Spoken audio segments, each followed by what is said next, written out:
Butch, firstly, congratulations on winning the Grand Annual, your 4th win, which set a record. You said on Wednesday that it would be your last ride in the race. On Thursday, you won the race. You've had 3 days to think over that decision. Have you definitely made up your mind to retire at the end of this season? Yes, this is it. No more. Finished. Why? I can't make a living out of it. Is it that tough to make a living, and you're one of the best at your business? Well, I won the biggest steeplechase in Australia on Thursday, and there was 3 jumping races yesterday. I'd never ride, so that goes to prove it, you know.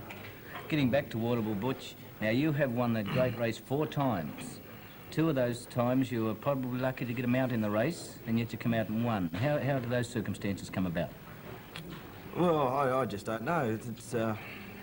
I've had opportunities to ride horses in the races, and I just wouldn't ride the horses. I don't think they should be going around in the race, but it's just that I've had a lot of luck with other blokes falling off and getting hurt, and me getting on the good mounts. And two of those were pick-up rides through jockeys being injured or suspended? Well, both times being injured. The 3rd time I won it on Kaimoto, Paul Healy got hurt a week before, and I was lucky enough to pick up the ride, and the same thing happened with Peter Delaney. He got hurt a week before on Brigade, and I was lucky enough to get the ride on that. Well, the race is 5,500 metres, Butch. It has 33 fences. Were you counting them as you went around the course? Only the last. Only the last. Seriously, do you know how many you have cleared and how many are still to come? Oh, no, that's the first thing from your mind, actually. Well, here's the race itself, and of course, it is certainly the most spectacular jumping race on the Australian calendar because it not only runs around a race course, it goes into the countryside as well. Yes, well, we go over the road doubles 6 times, I think it is. Not sure, I'll have to have a count on that.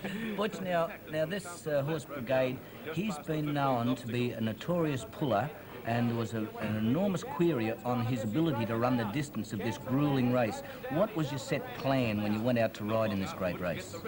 Well, the plan was to let him steam over the first 3, and because he's never been around the course before, we were hoping that he'd ease at the road doubles and relax him a bit at the road doubles, which worked out perfectly, but there was a lot of jockeys in the race sort of was going to make me work the whole way by taking me on.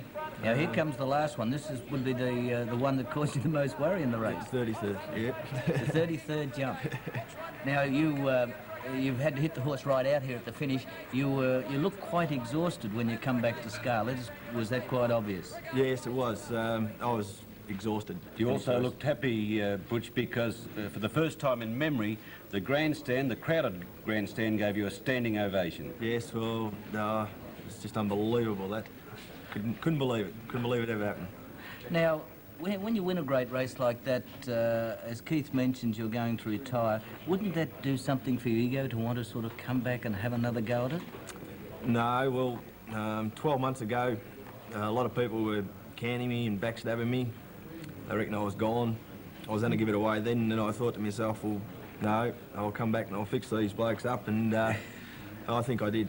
Well, what about the Nationals now? The Nationals coming up, and... Well, I'll just sit back and hope someone falls off and gets hurt, and I'll pick up a good ride. And as Jack Dye comes in, Butch, you know what happened to the last top jockey to retire? He's sitting there right next to you. That's all right. He's looking happy anyway. He's an old jumping jockey from way back here. Listen, Butch, you ever had that long walk home from around the back? Yes, once. Only once. It's a long walk, isn't it? Valentine's for the chocolates, entertainments. We also have the party pies, 4 and 20. Well, and we have your dinner for you here. We have grandma stuffed chicken.